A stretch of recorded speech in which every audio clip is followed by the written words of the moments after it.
Number 15. Crazy McNuggets Lady. When 24-year-old Melody Duchesne arrived at a Toledo, Ohio McDonald's, she wanted one thing and one thing only: chicken McNuggets. Unfortunately, this McDonald's couldn't fulfill her wishes, and their refusal to do so sent Duchesne into a reckless rampage. Don't make me issue my ultimate form! I will wait! Man,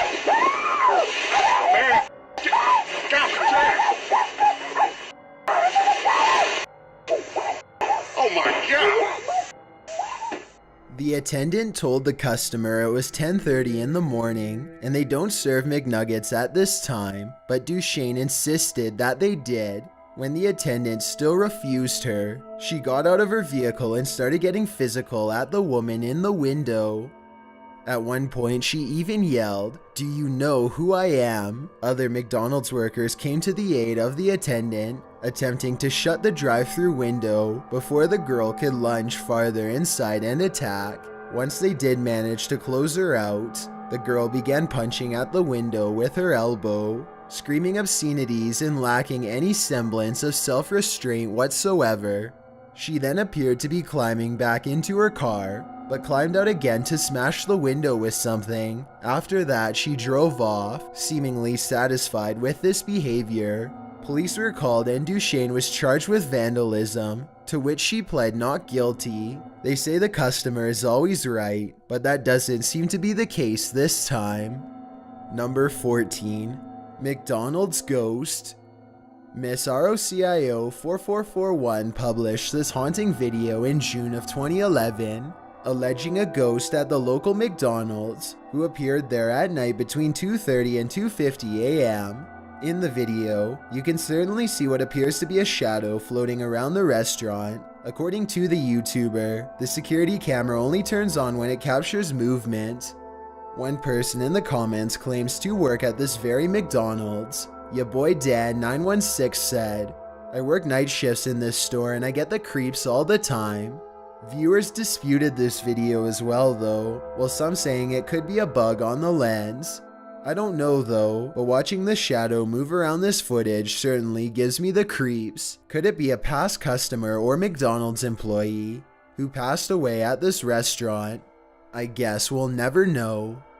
Number 13. Earthquake. What happens when you're stuck at McDonald's during an earthquake? You record it, of course. Winnie quickly snapped up his Android phone to capture this crazy quake at the local McDonald's, taken at a location in California. In the video, you can see the overhanging lights shaking and swaying. The clip is short and to the point, but it reminds us that nature can and will attack anywhere and everywhere it pleases. Number 12. Temper Tantrum. You expect to see kids throwing temper tantrums at McDonald's, not grown adults. But this video goes to show that some of us never do grow up. The woman in the video stands pouting with her arms crossed at the counter.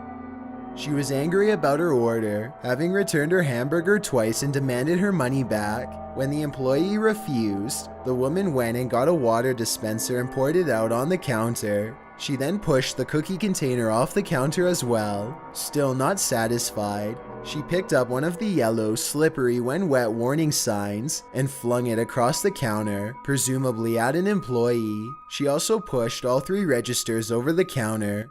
According to the police report, the employee then warned her that she was calling the police, and this woman took that as her cue to go, but not before cussing the employee out like a sailor. While mental health or anger issues may be responsible for her actions, it's sad to see that staff members have to face events like this. Number 11. Man luring girl.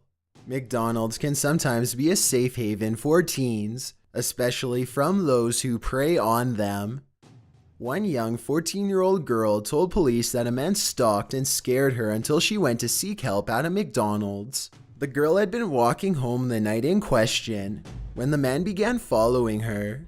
It was 5:30 p.m. when the girl entered the McDonald's to escape the man, who she said was 25 to 30 years old. He had been following her and harassing her, walking close to her and asking questions. He also asked for her phone number and invited her to his house so they could get to know each other. When she got to the McDonald's, she phoned her family, who in turn called police. McDonald's surveillance footage revealed a man had indeed been stalking her. When a still image of the suspect was released, a number of people recognized him and claimed he was known for this type of behavior, especially regarding young girls. Someone provided WGN News with the man's home address, and when they went there to confront the man, they were met with anger, although the man on the other end of the intercom claimed not to know what WGN was on about. He came down to speak with them, wearing the exact same clothes as that of the suspect caught on camera at McDonald's. This is the guy they're looking for. That's not me. That's not you? Well, what are they looking for him for? You followed a 14-year-old into McDonald's? I was just talking to her, and then she told me that she's young, and I told her, oh, okay, I was just trying to ask her. After first denying that he was the man in the video, he admitted, "I was just talking to her." She said he just wanted information on the bus route and claimed he never asked the girl for her number and wasn't stalking her. Although WGN informed the police about the man's location, whether he was charged with any criminal behavior or not, we can only guess. Number 10. Grease fire. Sometimes, while the front of a restaurant is running like clockwork, behind the scenes, things are heating up. That's what happened to Zach Burrell, who was working at McDonald's in 2011 when a grease fire occurred. He published his video of heroism in October of 2011, noting that it was him putting the grease fire out and that he was poorly trained to do so.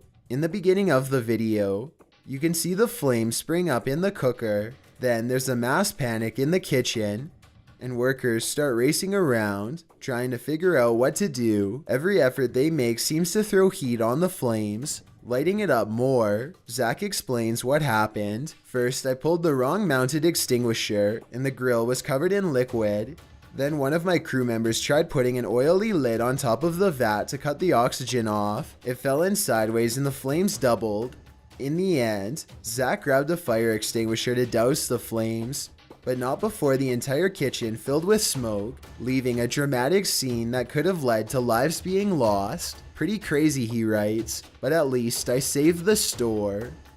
Number 9. Help yourself. The drive-thru window seems like a go-to for thieves and criminals. In Columbia, Maryland, a woman decided to help herself via the drive-thru. She managed to squeeze inside, bending over the window and reaching through to the soda machine, where she tried unsuccessfully to pour herself a drink, but not before dropping the paper cup, because the machine wasn't built to be reached from outside the drive-thru. She then actually climbs in the window to fill her cup, and she seems to be taking her sweet time. She's completely at ease and not nervous at all, as though nothing about this whole scenario is unusual, like she's done this all before. She then heads off camera and for some reason, covers her head with her shirt as she carries a big box full of goods towards the window. She must think the new look will disguise her, but her face has already been clearly caught by the security cameras. She drops the box near the window and, still taking her sweet time, heads back and forth between the box and the window. You can see the Happy Meal box placed on top, but it's unclear what's inside of the bigger box. It then seems as though she's found another way out of the restaurant, as she disappears off camera and is seen outside the store, retrieving the box through the drive-thru window. The restaurant was closed when this occurred, but the box is said to have been filled with cash. Number 8. Robber. What do you do when the drive-thru customer gets a little handsy? This poor cashier was traumatized by a robber who climbed through the drive-thru window in DeKalb County, Georgia, to take off with loads of cash, but not before grabbing the cashier. The robber, dressed in black and with a concealed face, pulled up to the window at 11:30 at night and thrust himself inside, grabbing at the cashier. He then climbed on in, chasing the cashier into the restaurant, before grabbing hold of the cash register and taking off back through the window. Luckily, no one, including the cashier, was injured in the event. Police Lieutenant Lonzy Robertson spoke about the robbery, saying, This subject decided this was a better way to do it. He was small enough to get through the window at the time. Surveillance video showed the entire event. It also showed another driver in the drive-thru getting the heck out of there after realizing what was happening. Surely the incident left customers with a little appetite. Here's hoping the suspect was caught and justice was served. Number 7. Burglary.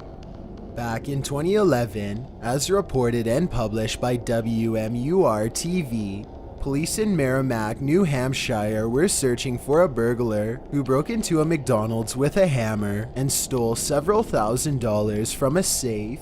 Dressed entirely in black, the burglar was captured by surveillance video, smashing through the drive-thru window, unhinging the security bar, and climbing into the fast food joint. The burglar then headed into the manager's office, unlocked the safe inside, and fled with the cash on hand. Police told WMUR-TV the break-in happened about 2 minutes after the McDonald's closed for the night. Based on the footage we can see, the individual uses a key fob to gain access to the electric code on the outside of the safe and subsequently gains entry into the safe, so there was no forced entry. The suspect took bags of cash, as well as the next day's startup money for the register. He then made his way to the back door, where it's believed he used a key fob to start his car before exiting. He was inside the store for around 4 minutes, demonstrating just how quickly and easily a burglar can complete a job, even at your local McDonald's. Number 6. McDonald's Monopoly. On April 23rd of this year at 2 p.m. in a West London McDonald's, a man entered with the intent to steal from the store. While most people would assume he would take money, this person took a full roll of McDonald's Monopoly tickets instead. This is certainly an item that most thieves wouldn't think of taking, but apparently the United Kingdom prizes included 100,000 euros, as well as a Mini Cooper. An employee briefly tried to stop him, but let him go upon seeing what he was holding. It was definitely the right choice. While he does get away with the tickets, actually claiming any prize would prove difficult. Number 5. Cockroach. What's something you don't want to see in a restaurant, or anywhere really? Cockroaches.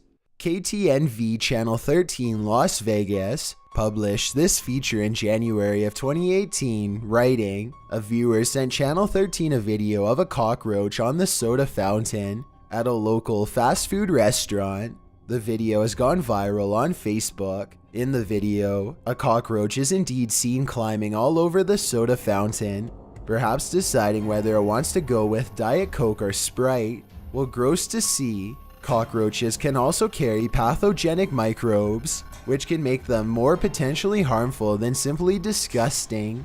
They can also cause allergic reactions, which is a little scary considering this thing is scurrying around a restaurant. Being that cockroaches are virtually indestructible and can survive for up to a month without food, they're famously hard to get rid of, and even if you think you have, they may still be there, lurking.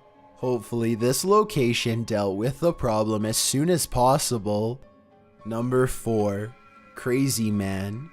YouTuber Kits published this clip of a man screaming at a McDonald's drive-thru in September of 2017. Kits noted this was typical Miami and wrote that the man was shouting at the top of his lungs, Help me, please!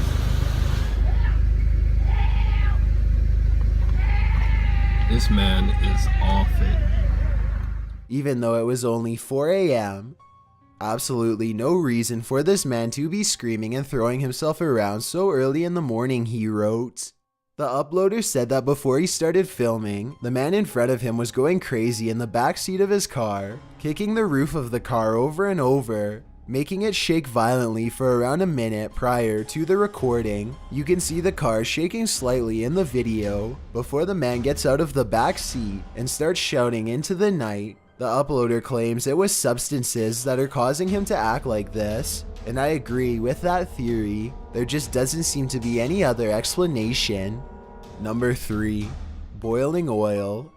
If you've ever been splattered while frying up some food, then you know how brutal hot oil can be, so imagine how an entire bucket of boiling oil might feel. This McDonald's employee can tell you in this truly unfortunate case that shows how scarily easy it is for something like this to happen. In the video, the McDonald's worker is walking past a fryer when she slips on something and falls right back into a bucket filled with oil. The oil splashes up on her and she gasps. Turning to the employee who's working the fryer, she manages to get back on her feet and shuffles away, while another worker helps her off screen, and the fryer removes a glove and follows after. Hopefully this ill-fated worker recovered without any serious damage. Number 2. The Mount Washington Scam. Louise Osborne was asked to work the late shift at McDonald's. Little did she know those 3 hours would alter the course of the rest of her life. And what became known as the Mount Washington Scam, a so-called policeman who identified himself as Officer Scott, called the Mount Washington Kentucky McDonald's on October 9th of 2004. Donna Summers was the assistant manager there at the time when Officer Scott provided Donna with a vague description of a blonde female suspect who was believed to have stolen something. Summers thought he was talking about Louise Osborne, who was working at the restaurant at the time. Officer Scott ordered Summers to search Osborne. As the police were short-staffed, or so he claimed, the young woman was brought into the manager's office. Over the phone, Officer Scott ordered Summers to take the girl's clothes to her car, which she did. During all this, Osborne covered herself with an apron, while a second assistant manager, Kim Dockery, looked on as a witness. An hour passed, and Dockery had to return to the restaurant's counter to assist customers. So the officer told Summers to get another trusted employee to help attend to the investigation. She turned to one of the cooks, Jason Bradley, whom the officer then told to remove the girl's apron and describe her. Bradley would not do it, but he didn't intervene in the so-called investigation, and instead simply went back to work. Next up was Walter Nix Jr., Summers' fiancé. He was asked to come to the restaurant to take over for Summers. Over the next couple hours, he followed the officer's instructions, ordering Osborne to do bizarre acts like jumping jacks and dance. Osborne also spoke to the officer on the phone. He told her to follow orders, or she would face severe punishment. "I was scared for my life," Osborne later said. Nix was replaced by Thomas Sims, the McDonald's maintenance man who just happened to be in the restaurant having a dessert at the time. When Sims got on the phone with the so-called officer, he refused to follow the man's orders, and Summers finally seemed to realize herself that the caller was a fraud. She phoned up an upper-level manager, whom the officer had claimed to have on the other line. In calling this manager, she understood they'd been scammed, and the call suddenly dropped. Another employee was smart enough to star 69 the call and obtain the scammer's number. Osborne was finally released after the harrowing event, and the actual police were called to the scene. Nix was charged, and the scammer was investigated. The whole event having been recorded on the office security camera. The victim, Louise Osborne, suffered from PTSD and said she has since had difficulty allowing people to get close to her. This has got to be one of the most awful things to be caught on camera at a McDonald's. Before we get to number 1, my name is Chills and I hope you're enjoying my narration. If you're curious about what I look like in real life, then go to my Instagram at DylanIsChillinYT and tap that follow button to find out. I'm currently doing a super poll on my Instagram. If you believe ghosts are real, then go to my most recent photo and tap the like button. If you don't, DM me saying why. When you're done, come right back to this video to find out the number 1 entry. Also, follow me on Twitter at YT_chills because that's where I post video updates. It's a proven fact that generosity makes you a happier person. So if you're generous enough to hit that subscribe button and the bell beside it, then thank you. This way, you'll be notified of the new videos we upload every Tuesday and Saturday. Number 1. Fire. This is perhaps what happens when a grease fire doesn't get put out. Cincinnati.com published this clip in October of 2010 with the following description: a 5:30 a.m. fire that destroyed the Finneytown McDonald's Wednesday. Firefighters arrived to find heavy fire in the concealed spaces between the ceiling and roof. The manager arrived that morning and smelled smoke. There was also a light haze in the building. Firefighters were called to the 9200 block of Winton Road to battle the flames, which broke out at 5:40 a.m. Workers came upon the fire as they arrived for their morning shifts. The crew entered the building upon arrival, and after removing ceiling tiles, they found that the fire had been coming from one of the commercial cooking vent stacks and had engulfed the ceiling. The firefighters went back outside the building to approach the fire defensively. Once they exited the building, the fire tore through the roof and spread quickly. Damage was estimated to be around $1 million. Taking into account the business interruption, the building was old and had been around since the 1970s. Though it's been remodeled a couple times, they never removed the existing ceiling, but just installed a drop ceiling. This made things difficult for the firefighters, as when they removed the ceiling tiles to get to the fire, there was another ceiling beyond. According to the fire chief, this delayed their efforts in suppressing the fire, but they still managed to suppress it, and luckily no injuries were reported. Can you imagine walking into work that morning and finding your workplace ablaze? Thanks for checking out this video. Be sure to subscribe because we upload new countdowns every Tuesday and Saturday. Or if you're still not convinced, here are some of our other videos that I think you'd like. Enjoy!